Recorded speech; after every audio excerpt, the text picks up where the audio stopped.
I've always known at 7 years old that I would live in another country. I just knew that. I don't know how I knew. Pay attention to yourself, the things that you do, the things you don't do, the feelings you have, just the simple stuff like brushing your teeth. Where do you? There's so much to learn. And when I was walking, I felt something yesterday, specifically like, okay, I finally finished this because it's a 7 year process.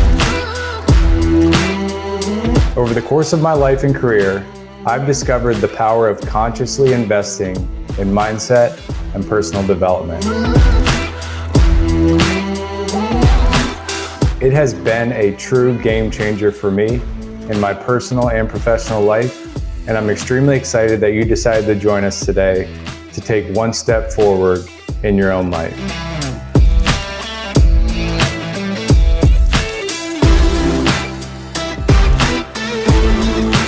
Most of my breakthroughs have come from one-on-one conversations. We created this show to bring you those unfiltered conversations each and every week.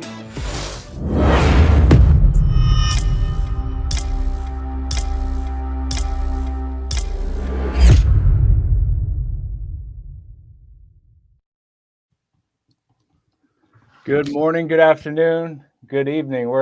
We're here with Mr. Torrey Lee in for a real treat. I want to welcome everybody back to the Connected Mindset Live. I'm your host, Greg Tomczyk. If you know anything about myself and heard me speak over the past year or so on this show, you know I'm in the cybersecurity business. And I'm all about being proactive, whether it comes to cybersecurity or your health. Today's show is presented by a company called Blokes. Blokes does proactive health testing.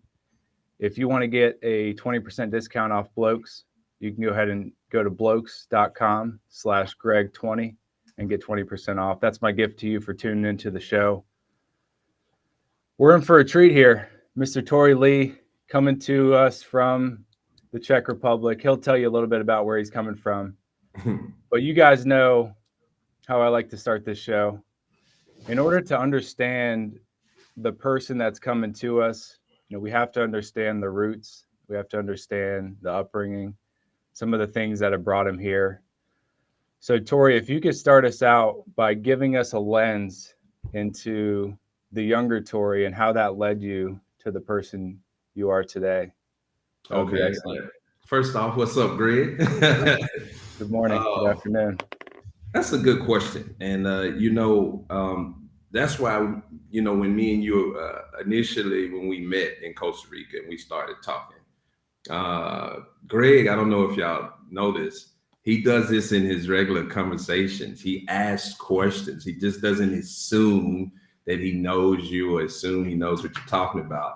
And that just kept pulling me in. And, we talk. We're like, yo, we're here to meditate. But yeah, man, when I look back now, because, trying to go back and, speak as that person, it's not possible. It's me talking about what I see.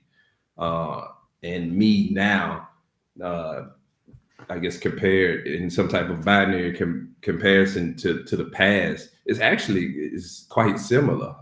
Because as a kid, I was constantly in a whole bunch of different environments, constantly moving. So I didn't have this like label to say that I'm this and I'm a part of this tribe or I'm a part of this, because I was connected in all of these different environments, different schools, different neighborhoods, different kinds of people, different ethnicities. And that's how I live now. I'm here, but tech starts in Vietnam, I think, about 3 or 4 weeks. And so I'll probably get a chance to be there with Vietnamese that have become become family to me. So they're quite similar in that aspect. I bounce around the world. I'm still in many different environments. Man, I think a lot of people aspire to travel, to be a part of different communities. And oftentimes we get pigeonholed into one community, and there's nothing wrong with that.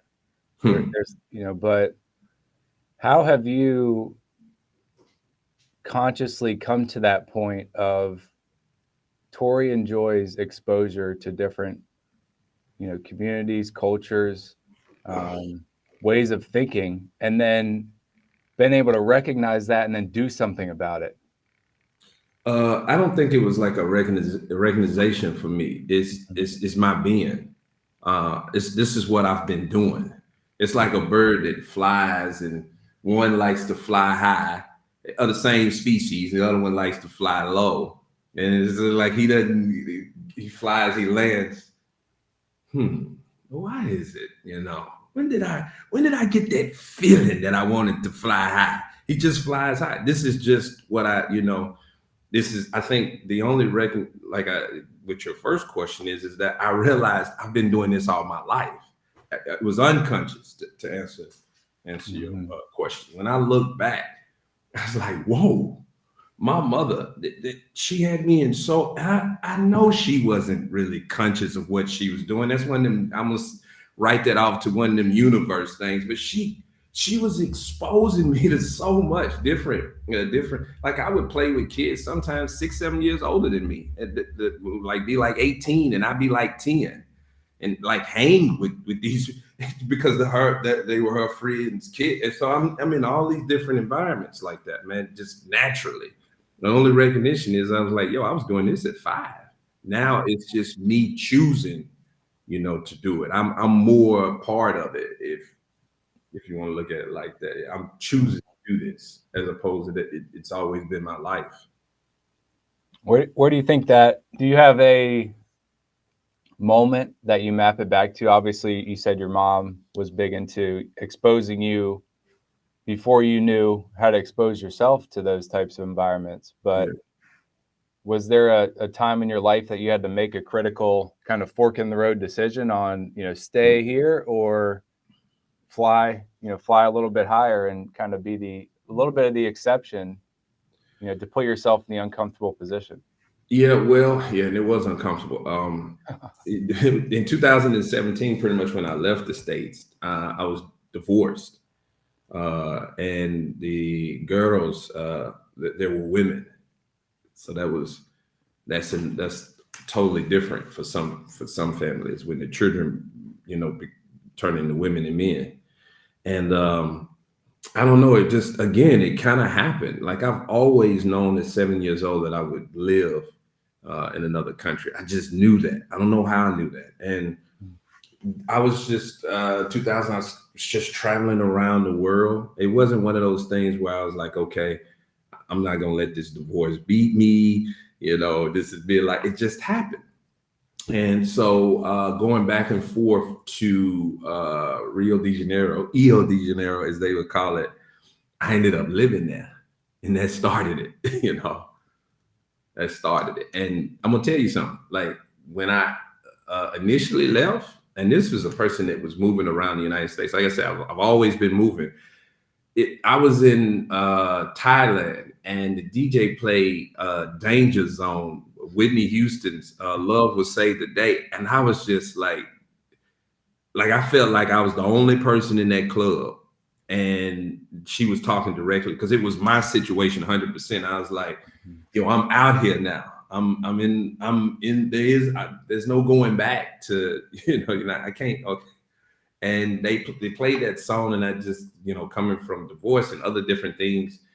And she was saying, you ain't the first to been here. Many people have been here. So don't whine. Love is going to save you. Move on. And I was dancing to that, and I was like, this is real. This is real life. This is it. Man. Yeah, it sounds like you, instead of thinking your way out of a box or thinking your way out of the situation, you were feeling your way out of it. And I think a lot of us try to solve the Rubik's Cube up here and shut down the feelings. I just use up here to get in trouble. So I use my brain to get in trouble, and then I feel my way out of trouble. Yeah. That's me. I like that. Yeah. That's important for a lot of people because we're taught to educate ourselves continuously to solve problems. And a lot of education is cerebral. It's not, and we talked about this nervous system wise. It's not Great feeling, conversation, by the way. gut feeling. Great conversation. I love that song, by the way. It doesn't have to resonate with the heart. It can also resonate with the spine. Yeah. Did you get the link? Yeah. But I like how you say it. It doesn't. It all with the spine. If you feel it, you don't have to understand it. Yeah, that's a shout out to Logic. Logic's a good. I think he feels his way through the music, and I think a lot of us in our careers, no matter what we're doing, or in our lives, in our relationships, it's a lot of the good comes from expressing the way that you're not necessarily the immediate emotion, but like feeling your way to be able to connect to the person, connect to the job, connect to the activity, as opposed to making assumptions that this is what's right for me. If it doesn't feel right, it's probably not right. If it looks like a duck, walks like a duck, quacks like a duck, it's probably a duck. I heard that the other day, and I think that's important for a lot of folks. How have you made it work traveling? I think a lot of people want to travel. They find excuses to not travel. The money, time, job. All this stuff, I hear it all the time. Yeah, right. Yeah. Well, I'm gonna speak with my American compadres, and I'm gonna speak with my brothers and sisters from America. You know, we have the access, and of course, the rest of the world is developing is there, but we've had access to cash for a very long time. Just I don't want to say regular people. That's not. I don't want to say that, but you know. If we want to use classes, we can say all classes of America have had access. Now, what happens between A and B, it depends on you. But a lot of people don't even have that access to it. And then when you've had access, I think, to it like that, in our country, which is it's consumerism, and it's not to I don't like to talk about stuff in a bad or black or white, or because I don't. This is what this is my key. Life is a thick description, so let's get out of the yes and no type stuff. But with us buying, I noticed something. Definitely me, and before 2008, I was just. And I grew up where, my mother's funny. I'm talking about her today. She would purposely not buy stuff. We wasn't rich by no means, but we were kind of well off. But she would purposely not buy me stuff, or I would have to work, which I did. I would work as a young man to get stuff, right? So that starts that getting stuff, and then there's that sensation. This is back in the 80s when I buy something. All of the different sensations that was going on I took that into my adulthood life. And then after 2008, when I had houses and I lost all of that stuff because of my frivolous business dealings and not, seizing and taking advantage of the situations that some of my colleagues did, like, hey man, they giving us houses, they giving us this, let's put this stuff in order. I kind of had that still just buying and buying and buying. And when I stopped that, in 2008, and then just kind of got back. I don't know if I want to say I got back to. We always get back, but it was like, hey, wait a minute, this isn't really me. I don't need to buy, and that's when that was like, I think that was like the beginning exodus, because when you're not constantly buying things. And when you do buy things, you have to buy other things to supplement those things. It's like if I'm going to buy really nice clothes, I had like maybe $30,000 wardrobe, with tailored suit. Now I gotta buy stuff to, I don't want to be walking in some pair of $1,000 Gators. So now I've got to buy a BMW. Well, I don't want to park that at a condo too long. I got to park that at a house. You know what I mean? And it just keeps going. And when you see what you're like, okay, I need to look decent and put on some decent clothes. And then you still got a lot of money left over to do, when you come out of that. that cycle. Not to say that that cycle is bad, not to paint our country as bad. That's just the cycle that I was in, you know? And I was like, nah, not anymore. Then the world's like, oh, well, you can spend your money like this. You can spend your money like this. You can spend your money like this. And you still have money left over. But wait a minute, look at your life. Look at how you feeling. Look at how you living. You know, look at the different people that you get an opportunity to meet and receive from them, and the way that we're constantly developing in these different environments with these different people with these type of situations. That's not necessarily geared to get so that I can get more, get some money so that I can get more. So I get some more stuff. Then I need more stuff to go with that stuff. Then I need some more money so that I can keep. Mm-hmm. Yeah, I can feel that in my spine, just because that's something that I was getting out of, or slowly getting out of. And then one of our initial conversations helped me kind of tie a bow on it. Was Mm-hmm. I was running a young company, thinking about what I was going to buy next when I signed that next deal. And what I realized is I didn't realize it, but it was just bringing me back to the same level. It was, you're no better off, or you're worse off because you're not experiencing. It's just a thing.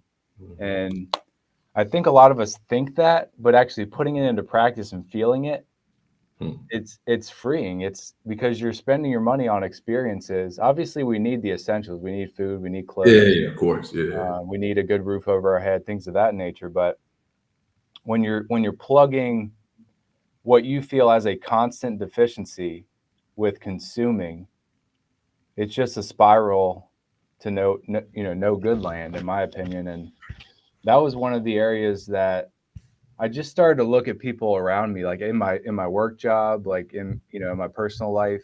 Mm-hmm. And I started to think about, if I want to hold standards for myself, do I need to hold others to standards? And I started to see different people, not in buckets. I didn't bucket them and put labels on them or anything, but I just realized how much they were producing versus how much they were consuming. And it was a simple equation of like, are they consuming so much more than they're putting out or producing? Mm-hmm. And I would say, most, if not all, including myself, we're just consuming 95, maybe even more % of the time. Yeah.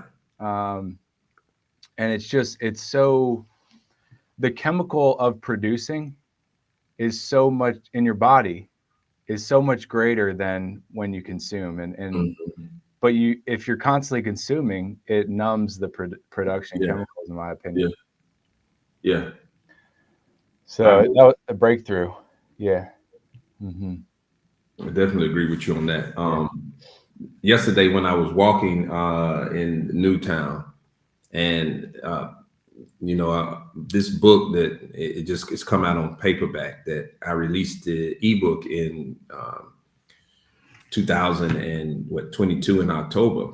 But when I was walking, I felt something yesterday, specifically like I finally finished this, because it's a 7-year process. Like I was a part of this, and there was a little bit of pep, and like there's some, there's something with those shoulders. That was like I was walking in boots. It was the second I wanted the boots to hit the ground harder. Like, I just made this. I just created this. So I agree with you on that.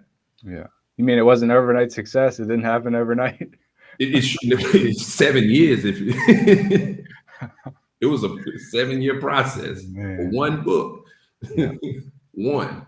Man, let's talk a little bit about that. What's the book called? What's the premise? And where can folks find it? My friends last night, they hit me with that, and then I saw myself being something. I was like, oh no, that's not me. They were asking me, what is the book about? And I was like, well, it's about love, sex, money, relationships, faith.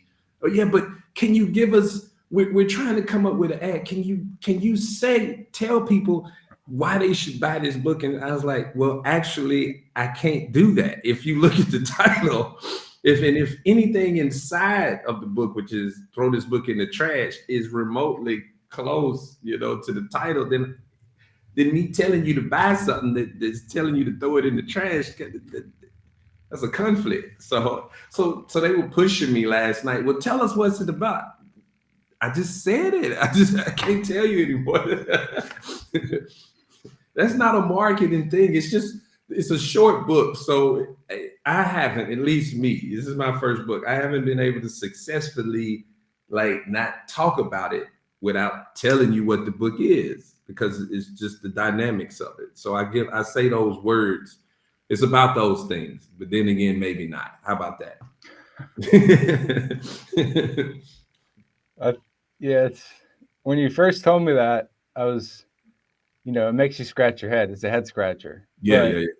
When you get to know how you think about life, the world, the way you live, you realize it's a true token for how you view things. And I read the description of the book, and it just resonated with me so much on,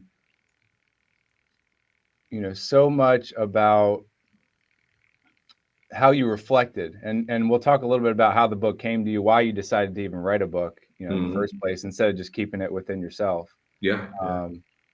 But the fact of you saying, ignore everybody and everything, even him, so you can tune into your own voice, that you're not going to write a book to tell the reader how to live their life, because I think 99% of books are that way. It's here's my 7-step system that's worked for me. Here's my, 5-step system to change your life. You see that a lot at the beginning of the year. It's blog posts, it's videos, it's here's how to change and revolutionize, your life today.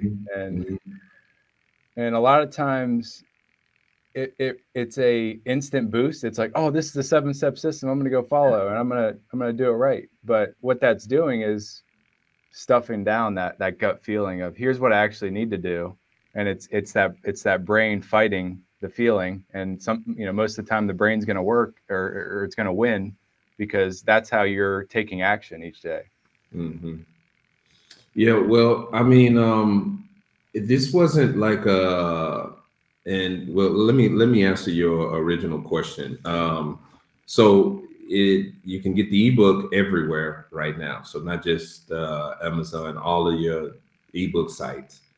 The paperback became available on Amazon early this week, and the paperback will be in world distribution, all bookstores, Barnes and Noble, wherever you buy your online. I mean, you can find it. I would say the circulation, you'll be able to see it on, because the stuff takes time to circulate it on your favorite bookstore or whatnot, maybe by Wednesday, Thursday of next week. And then as far as the just writing the book, I was writing another book, and I say that in the book, I was writing another book, and I just woke up with this one. So there was no thought, at least not consciously. If subconsciously I was putting this together, my conscious mind hasn't made a bridge to my unconscious mind to discover that. I woke up and there it was. And I didn't have to think. I say that in the book. All I had to do was just what was inside of me. Whatever happened overnight or whatever happened over a period of time, there was something. And all I had to do was just spit it out. And I did. That was the process. Not too elaborate.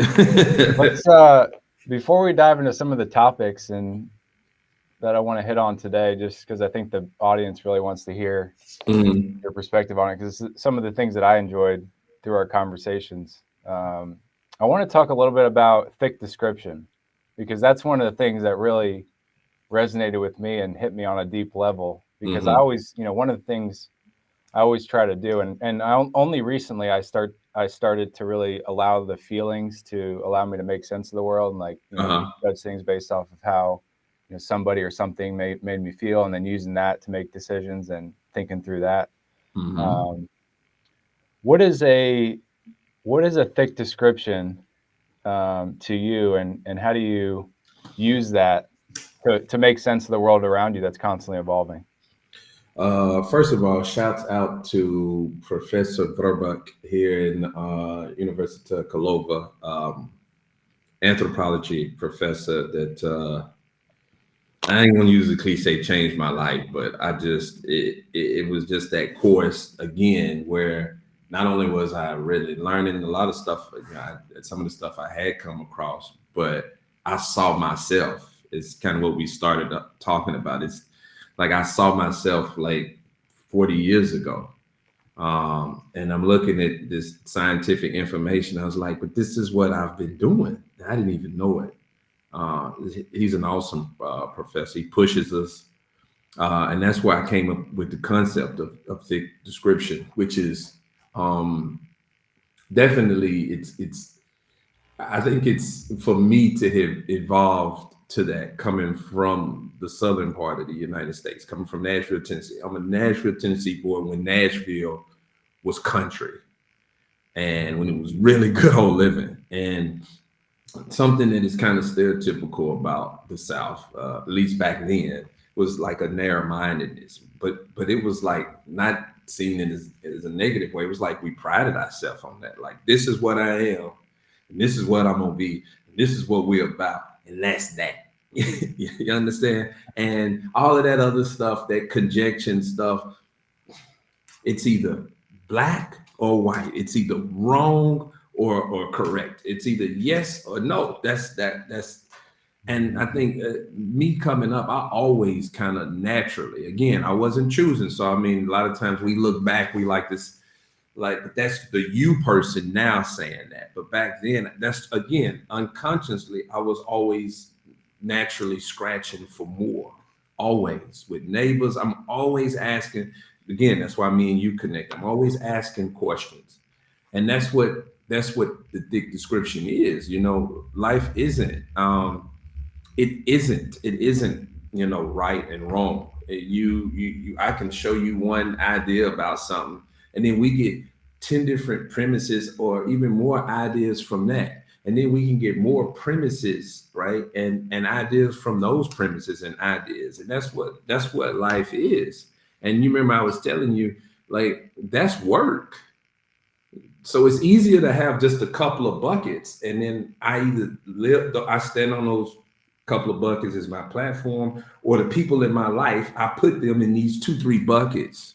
So this is what you are. So it's easier for me I don't have to think. I don't have to work. But when you dealing with people and you're dealing with is a stuff evolution, stuff isn't staying still. So we're going back and forth off of who you are now, what you projecting to be, who you wore, who you say you wore, and all of this different. This is what's happening. Our brain is doing this. This is what we. And here's the part about when you become a participant in that, then relationships change, because now I have to listen. I have to listen to Greg. Then I need to think, right? Then this is okay. And in the past, right? In the past with Greg, in the past with whatever we talk, that's work. To have more of a, let's say, like abundant connections. You know, where we've got a lot of things that connect us, but to do that, we had to really work. It's a working relationship. And me just traveling around the world, I've lived on, you know, three continents, I believe, and outside of America.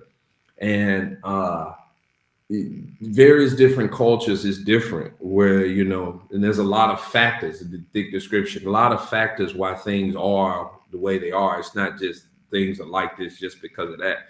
But I could say from just what I've been seeing, like putting that extra work, and we're talking 2024, a couple of years back, maybe a couple of years ahead, good deal of people don't really want to do that.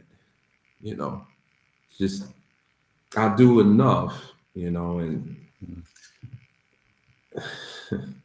Do you think it's because they're scared to hurt people's feelings? That depends. I mean, depends on where you are, because I mean, I'm in I was in Morocco one time, and we're standing. We're getting ready to go through customs, and people are like jumping people, but not emergency, like blatantly walking in front of you. Like I'm thinking to myself, well, what's the purpose of a line? How about we just all rush the immigration officers? Because there's no such thing as a line when someone just looks at you and just walks forward. So it depends, man, wherever you are, to say that, do you think people who would jump you and look at you in the face care about how sensitivity level or threshold? uh, but I don't know, man. And I hate that because I think that's kind of what my book is saying. There's so much in us individually. We're looking out, and I know this is cliche because you hear it. But I think if the average person, in over a period of time, and I know I try my hardest, I'm human too, but pay attention to yourself, the things that you do, the things you don't do, the feelings you have, just the simple stuff like brushing your teeth. There's so much to learn. And when you start looking at that, like me personally, I use it for myself. I'm looking and I conjure up all of these different, reasons or explanations that I do stuff. Wow, why did I do that? The easiest is that narrow-mindedness coming from the South. I did that because I'm a man and you not. But then if I take a second and I think, I was like, well, I'm human too, and that hurt my feelings. And I wanted them to know about it. And this is how I wanted them to know about it. And then for me here later, I was like, wow, man, how much how much of myself, my decisions and ideas have I just invalidated because of that narrow-mindedness? But then when I open my mind up to look at the reasons I do stuff, right? I think that's when life gets beautiful. I think it's beautiful for all of us. I think it will help us in our relationships, and we still gonna have issues, but in cultural exchange is when we're willing to like get rid of the buckets or agree that, okay, I have 3 buckets of lenses how I see stuff, but there's many, many more buckets. I can agree to that. Even that to me is a step forward in relationship and culture exchange and the relationship with yourself. Just realizing there's the ways to see this. It's not just how you see it. Yeah, and for the folks listening in, where did they start? Do you think they start with just asking why? Because I think a lot of folks, that ask why, they're the ones that are looked at as the anomaly. Yeah. And so, you see them asking why to the outside world. They may not be asking to the inside world. And that's the thick description. That's where it gets hard.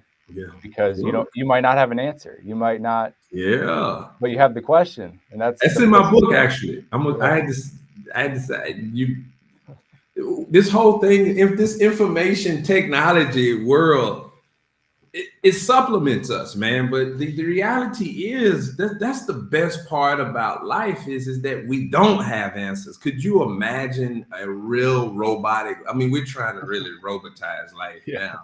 But could you imagine everything being figured out? Like you could literally pull up your iPad. I'm going to do this. I'm going to do this. And at 12 o'clock today, something is going to come in my head and it's going to leave me blank. But don't fret. Check your iPad. The answer is there for you. You know exactly what your life is going to be, how you're going to feel. The questions are, could you imagine? I can't even imagine that. To try to think of that. I can't even imagine living like that. Yeah, that's what's happening. And I want to dive a little bit deeper into that from a cultural perspective, but that's where technology is taking us, to outsource our brains. Yeah. And it's perceived as convenient. It's perceived as helps you have clear mind. And it's a tool. It's not the only tool in your tool belt. And That's right. That's what people are doing, is they're making it their sword. And they're saying, I only have one sword. If this sword's, not there, I'm no longer able to fight the good fight of the day, or I'm not able to get through that situation that I'm going through. we started doing a AI threat assessment for some of the companies that we work with, and Okay. one of the key takeaways is the executives didn't even know that people were using AI because it was just, it's making their writing easier, their emails, all this kind of stuff. But what we Yeah. realized, and what we recommend to every company, is you need to turn this off for at least half the day, because you're turning your company into folks that aren't going to be able to creatively think anymore, or think their way out of a situation that is person to person, right? Mm-hmm. Because companies are dealing with people still. They're not dealing with a AI bot. That's right. The AI bot's not going to pay your bills. That's right. The At person least is. not yet. They haven't Yeah, figured out how to. Not yet. not yet. But it's numbing a lot of things, and I think that's why we're seeing a lot of the just mental health crisis. We're seeing people lash out and do certain crimes that we've talked about in the past. Things that are hurting communities of people because they're being stuffed down or put into boxes of technology, and it's making people lose that connection. And we talk a lot about connection on this show because I think it's just so important. Technology, no technology, community, no community. It's a human need. And I don't think I think the internet helps with connection, but it also hurts it. Hmm. So that's some of the things I've seen. But from an anthropology standpoint, I think a lot of people, and I didn't really understand before we had our conversation, I didn't really understand fully what anthropology entailed. Yeah. What brought you to that world, and then what is anthropology to you today?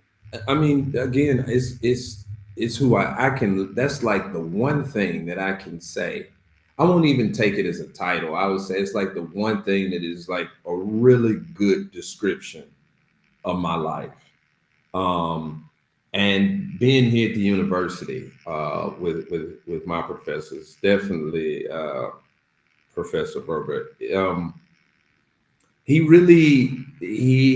course really is scientific. And I know I've had anthropology before in the States, younger, and it was more so based on, which is we've studied this in human development, just classing and labeling everything. That's what the book was about. It was more about that's those people, and this is their characteristics. And then here are these terms, enculturation, assimilation, and these are what these terms mean. And taking it here at the university, there's no textbook, so we're with case studies. We're dealing with real life situations, not some author who could have influence. You don't never know. We're taking a situation and we're looking at it. There's a thick description from as many different angles as possible.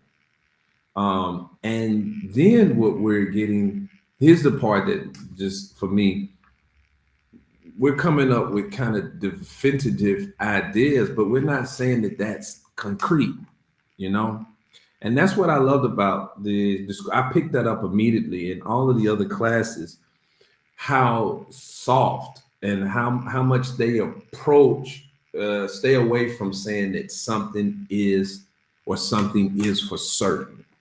It's more of always just constantly studying it and then putting up the data, then making sense of the data, turning it into information.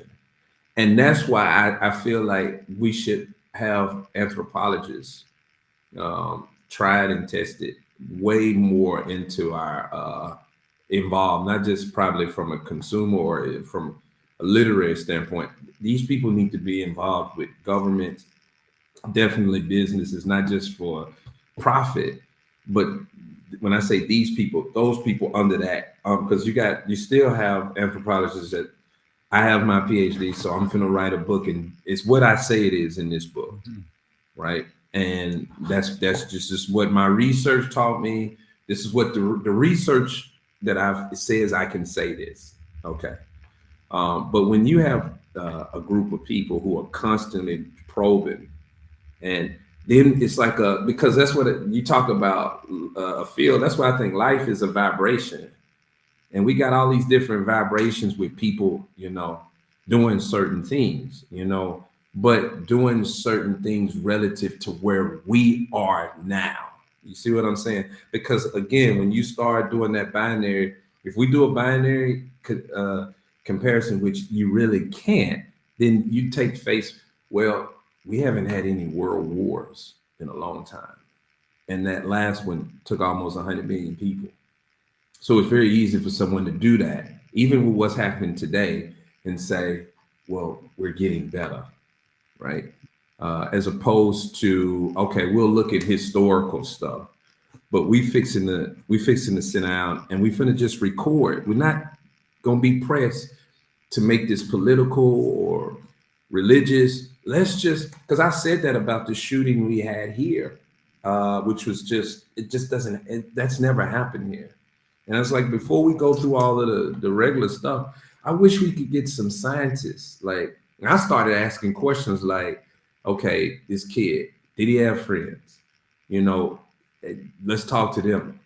Come on, someone had to notice something. You just didn't take it serious, and then ask more questions to see how he got there, and then look at stuff from a community standpoint, and world and then technology, not to again come up with something for certain, just to give us, because you can, instead of giving something a title, you can read a bunch of like a description of something, you can read about it, and you don't necessarily, because again, I think when you put that title, you automatically put it into a bucket just to get us thinking, just to get us open, just to get us to see, to have more clear, possibly a more clear perception of some of the things that's happening around us.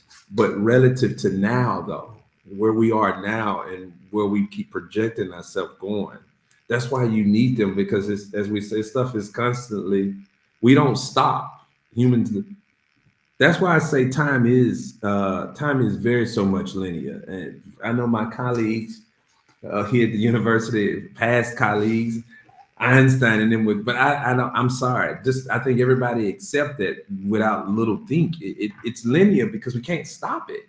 We can't stop and say, okay, let's stop. All right, let's dissect what happened over the last 10 years. Okay, what was this? And everything stays frozen right to that time so that somebody could come outside and dissect it. We can't do that. So by the time they do that, we 5 years ahead. That's how fast this stuff is moving. This is what I say. Use the science. Use more of the science instead of what we're all doing. And who knows? Maybe we do get some stuff for certain about us, what we're doing. Specific. Is it specific? Is it random? Or what does that mean? Okay. Yeah, I do agree. Anthropologists need to be in every layer of, every economy. I went to two local universities after I got back from our trip, and went to the School of Anthropology and said, "Hey, you have anyone that wants an internship with a cybersecurity company?" Did you for real?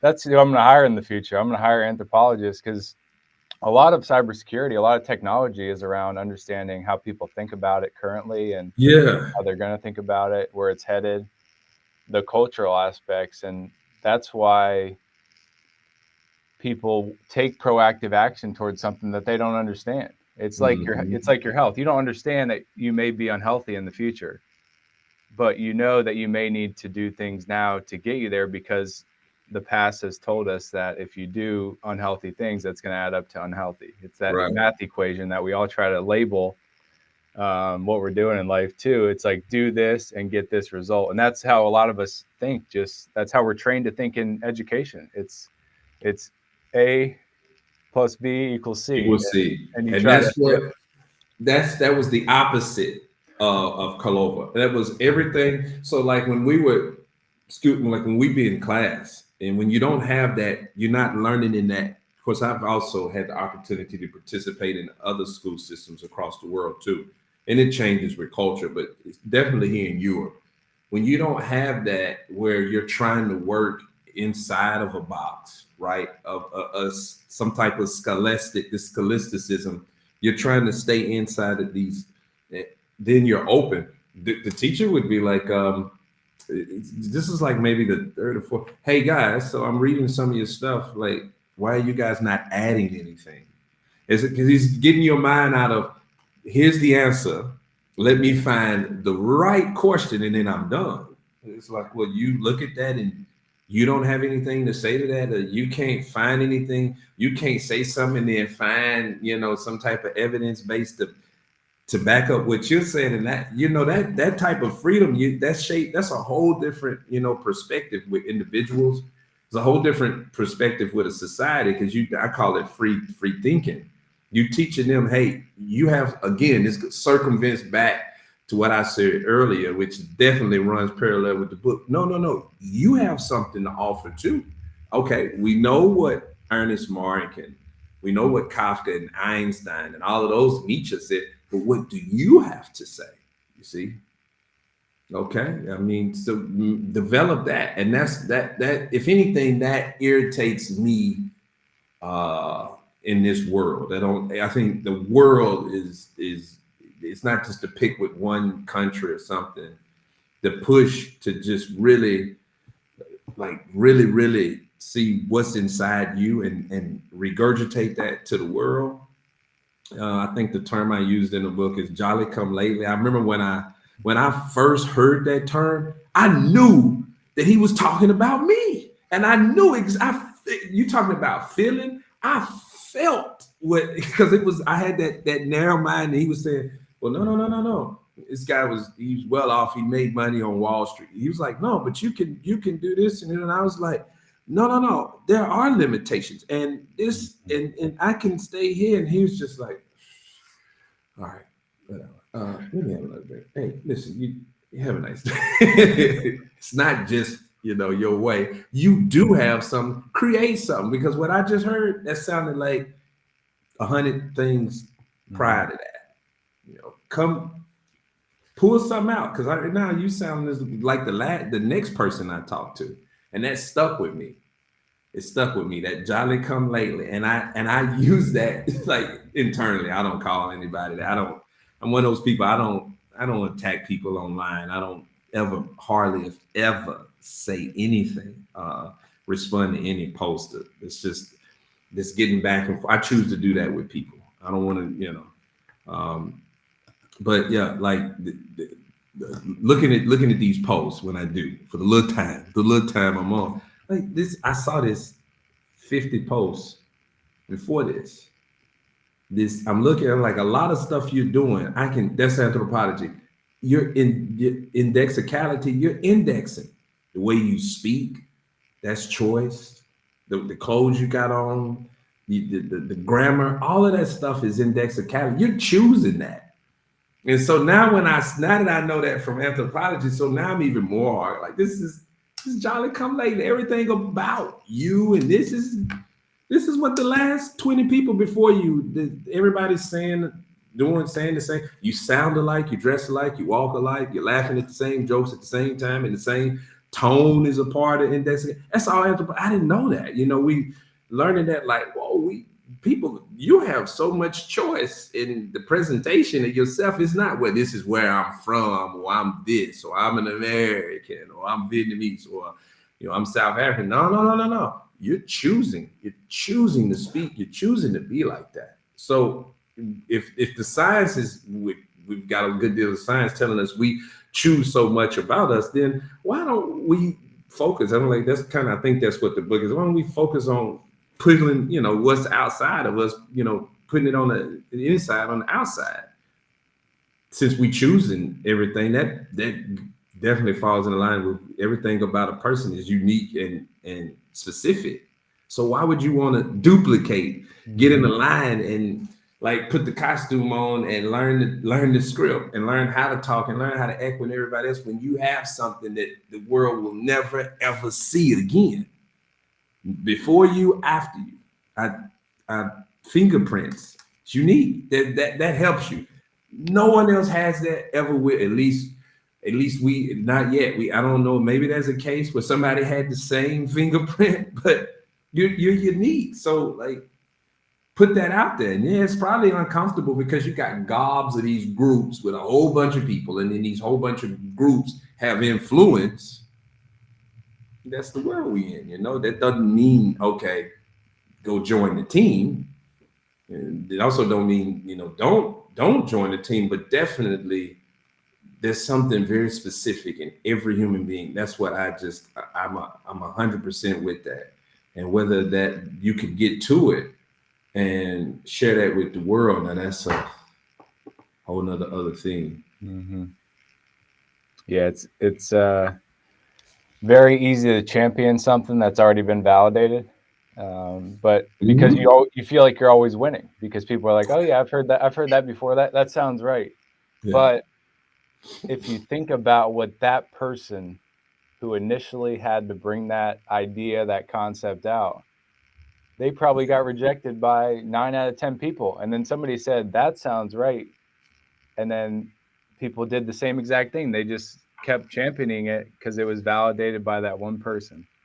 Yeah. And that's the hard route. That's the hard route to go. And, you know, I'm gonna be honest. It's tough. It's tough being me sometimes. And I think it's tough being, people need, like, don't make that. I don't try to make it easy no more. It's difficult being me sometimes because it's, you know, one of these things that people, they throw these like terms and ideas around, and it's almost like I'm throwing this stuff out here, but it's very likely it just doesn't happen to me. And I'm not having these, but I'll be honest with you. Sometimes I like, okay, who am I really? What do you really have going on? I mean, what are you doing? I mean, who are you? I mean, and the truth about it is just some days I don't know. It's some periods I don't know. And I think for me, I think sometimes because I don't know, I think it's because I'm so connected into what's going on now. And I'll probably assess it later. If I get the opportunity, if I'm not so connected to something else, to get an understanding of, okay, again, that's what was going on. Get a better understanding of what was going on at that, you know, time frame. But then again, when you hear me say that, it doesn't run congruent with a success model.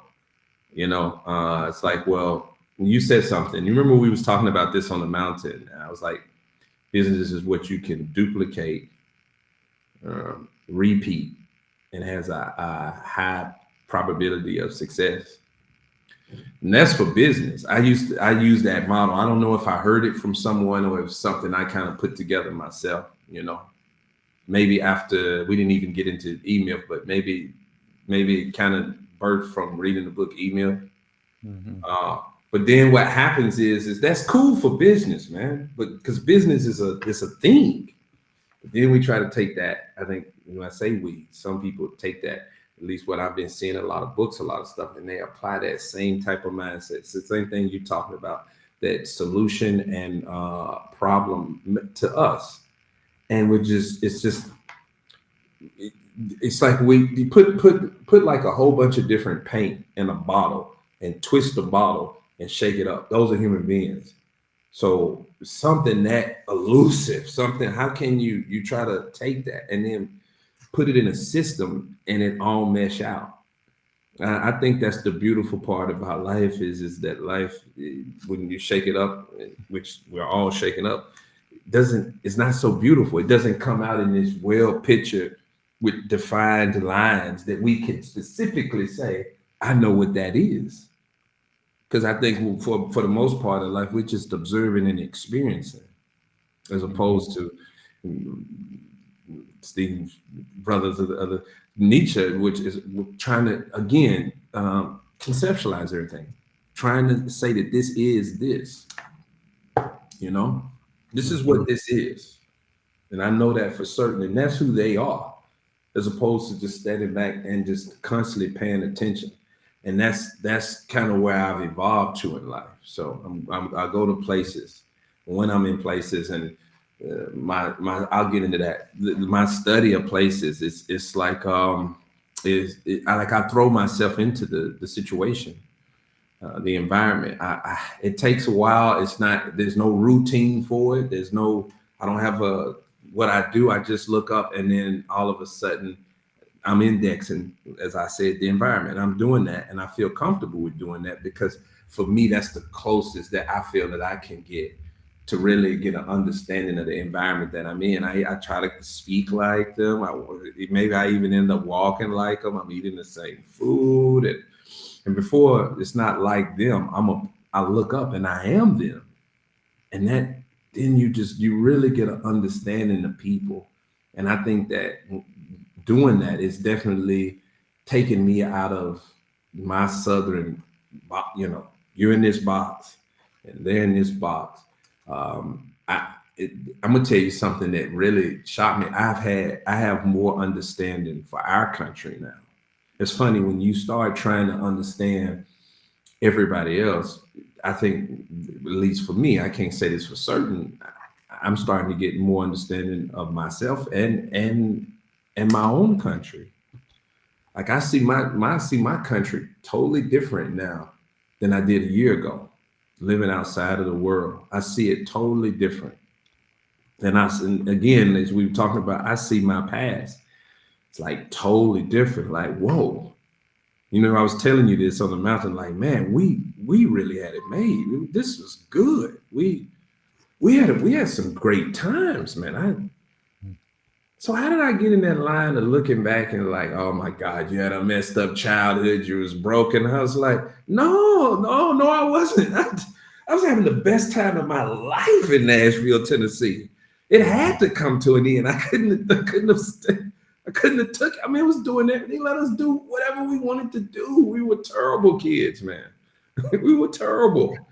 Some of the best, but it was some of the best times of my life. I end with this, like a partner of mine, Romanian, he lives in Spain. He said something. He said this last year, and he was like, man, you got to realize people, when I've heard this, I've heard like an offshoot of it, but when he said it, and I think it was how he said it, there's that feeling that I felt him. He was like, man, people, will be there for as long as they need to be there in your life. And then when it's time for them to go, they have to go.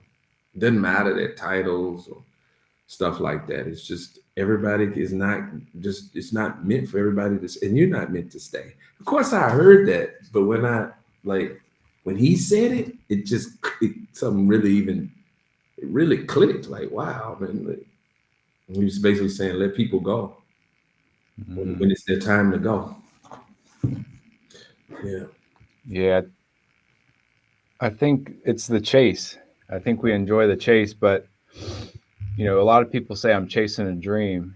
Maybe they're chasing just the title and they're linking their self-worth to that title. A couple of things popped up for me when you were describing your travels and how it changed your perspective on your upbringing and the States. And we had a past guest on named Anthony Trucks, former NFL player. He said you can't see the label when you're in the jar, and I think it's a big one when you're in it until you can get out of it and just look at things from a high level. Yeah, you're just in it. You're you're just in the jar. You're in the blender. I like that. And then so that was a huge breakthrough for me. And then when I think about when you say when you shake up your life, it's not the cosmopolitan. It's not the perfect looking, murky water. That's what it is. It's murky. It looks bad, but when you can take off the top and maybe you look at it from the top, you give it a little taste. I think that's where the magic happens. That's where you say, what's really going on in there? Yeah. And what can I do to make sense of this little particle, that little particle? And then you start to kind of see things a little bit differently. But I think a lot of us keep the top on. We don't even open it up to trying to hide it. It's what the label is for. The label hides the reality. It's hiding what's in the jar. And not this is and I push this these days, not necessarily to say that that's right or wrong. That's what that thick description is, because then there's a validated reason for that person. if they, you know, want to hide something. You just don't, you know, it's a thick, so it's not so easy to just say, hey, that's wrong. But I can say that living now where I'm not seeking, you know, because I noticed like on the little avatar, you put anthropologist and you put author.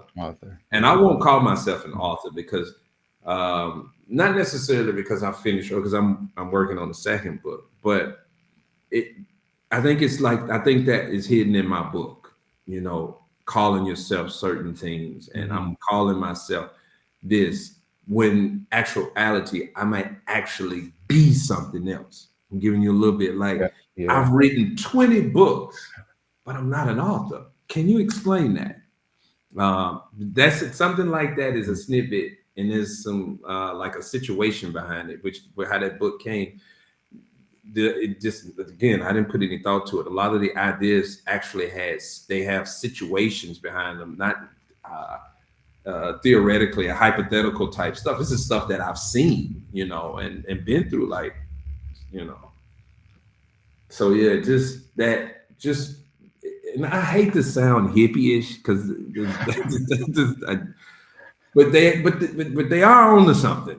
Just if you get an opportunity to just be, because there's times I can walk to the store and I see so much, man. Like all of this is going on, and my neighborhood is it's quiet, but there's still little hints of things. Then you ask yourself, like, well, what does that also say about you being able to even see that? Because you remember what I asked you on the mountain, what is standing in front of you that you just can't see it because you haven't, you know, you haven't put the brain cells to make sense of the sensory in front of you, whether that's concrete or abstract. What is it? Remember, because I was like, the iPhone was here a million years ago. All of the ingredients to make that was here 10 million years ago. The life forces just didn't see it. So if that was here a million years ago, what's sitting in front of us right now that we just don't see because we haven't put things together to actualize it yet? Yeah. Changes the whole thing when you in kind of like in search mode, as opposed to I found it, this is who I am, this is what life is, right? And this is how it was, this is how it is now, and let me tell you, this is how it's going to be. It's very rigid, right? Like a pinball, you find yourself bouncing around like, well, it's not this, it's not that, well, it's this, it's that, it's this, it's that. Creates a lot of dis-ease, in my opinion. Oh man, I think everybody listening should ask themselves that question. You know, what's in front of you that you're not seeing? You're not seeing it. Yeah. We could cap the show off there. I want everybody to check out Throw This Book in the Trash. I think you're really going to enjoy it. Torrey, I want to have you back on the show in the future once the book is rolled out. We can have another conversation about some of the feedback you're getting and how you've evolved from today to then, because I know you're constantly, you know, shifting and kind of evolving your perspective. Yeah. Which I admire about you. And one of the things we like to end the show with, I have two questions for you. So the first one is, if all of your work, you know, all your stories kind of, you know, you're at the end of your days, they get, you know, destroyed. All the books you've written, all the papers, all the thesis you're going to write, this video. What are 3 things that you would want to leave behind for future generations? 3 ideas, 3 concepts. Ooh. You didn't tell me you was going to ask a difficult question like that.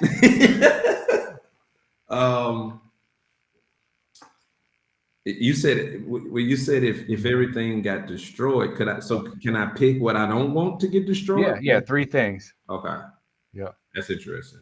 3 ideas, 3 concepts. This book, which I believe, and I'm gonna say this, I honestly believe, because I don't know if I told, I've been praying for something like this to happen. And I think artists connect with something, and something streams them, and that's what makes them special, because they connect to something, whatever you want to call it, a higher power or vibrations of the collections of people, and they receive that however they receive it. spiritually or wavelengths, and then they produce something. And I think that this book that's what happened with that. And so I would definitely want to leave that, because it's not. I kind of, well, I don't really. I know it's difficult for a lot of people to understand. I don't really believe it's my personal message. I don't really believe it has anything to do with me. I just believe I was just an instrument, and these vibrations or whatever got into me and said, "Hey," and they birthed it through me, and I got a chance to put my thumbprint on it. But I think that book is futuristic. I think it's something that 400 years from now, definitely, if we look at the pay attention now to, we talked about this, the need to look alike, to everything to be similar, or don't stand out or anything like this. Definitely, I would want that to be around 400 years from now. That one thing. Now, you said three things. Ooh.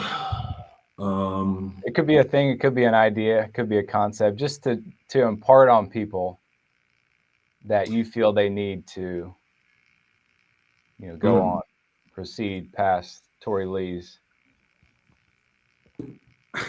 presence. That I would want to leave. So a little bit about why I got onto Facebook, because I just wasn't in any of that. And I've done well without, I just, but I think that if leaving a little bit of seeing me, like you see shifts. If you look at my Facebook, you see shifts. You see over, let's say, a 2 period of time, you see this, and then you see that. But what you don't see is me describing the shifts and telling you, or the other one that I so, like, giving explanation or justifications, like explain yourself. How are you here and now you're here? And I think that I think Facebook has the option to leave. I would leave my page, because I think that people could look at that and infer. They can pull by just looking at my life, they can look at that and they can, what's applicable to them. Like, wow, okay, I saw how he did that and he did this. Because there's no me telling you this is what's happening. Let me explain myself. Let me make it make sense. Let me make it feel good. I just put it out there raw, and I let people talk about it. You say what it is. Yeah. I'm not going to defend it, because I'm going to be honest with you, half of it, I don't even know what it is. So why should I be jumping into a fight? What am I fighting for? I'm trying to figure it out myself. Yeah. Oh, man. That's good. So the book, the Facebook page, the story, that's kind of like your canvas. That's story. It. Yeah, that's it. I would leave because you look at that, and maybe it's a story there, but it's definitely some interesting things. I think, at least for me, I've enjoyed and still enjoying moving around the world and experiencing and interacting, all of that stuff. Yeah, it's my heaven, man. Mm-hmm. What's a mantra you live by today, or what's a mantra you would say to a younger person or somebody that's trying to figure it out? They're bouncing into all kinds of walls. People are shooting them down. They're trying to get to that next step, and they come to you and say, what's one sentence or something I can repeat to myself daily that will set me up, or get them to a point where they're feeling more, they're living that more purposeful. Take care of the basics. You remember when we was up on the mountain, and I told you about a gentleman when I first got into business. He said something he was a Freemason brother, older Freemason, Jewish man who just automatically became like an uncle to me. And he said, hey, listen, take care of your health. He said, if you lose your wife, you can get another one. Unfortunately, if your children die, you can get more. Even if you have to adopt it, you can get more. He's like, and as far as money, I think we all know it comes and goes. But he was like, when you lose your kidney, that doesn't come back. You lose your heart. Maybe you get a couple of heart surgeries, but who wants that?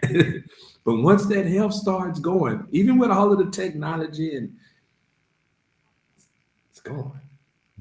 So I would say take care of the basics, because where you are today and who you are today may not be who you are professing and who you want to be and how you want to be and where you want to be 10 years from now. But if your body,